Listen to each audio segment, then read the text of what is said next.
You need to make this quantitative. You need to contemplate all the possible scenarios and give them a probability to each of them. And then you have to decide how would each of these scenarios impact on your profit and loss statement.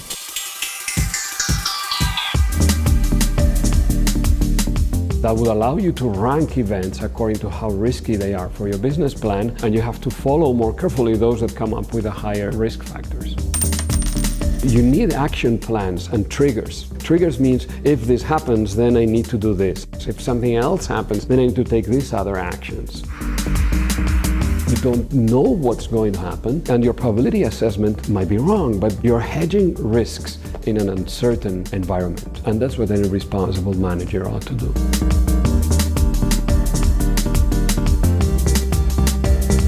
Brexit is a fantastic example. You have enormous companies which have global supply chains which are completely integrated, and they fundamentally don't pay attention to the possibility that things might be different tomorrow.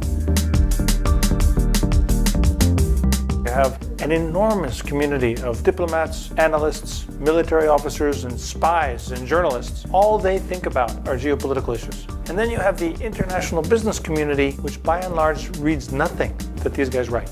Then they call a consultant and say, hey, what happened?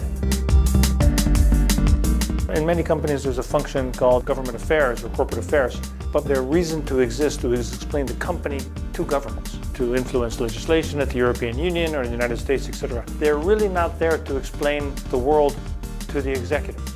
That function is the right function to have.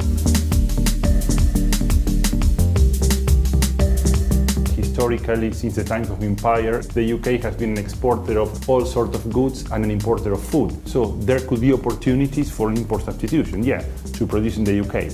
But otherwise, Brexit is a big destroyer of opportunities, especially for UK companies. We should not forget that the UK is important for the EU, but the EU is much more important for the UK. Bottom line, my advice would be to look for alternative markets. The US, China, these are interesting opportunities. India is likely to be in the future.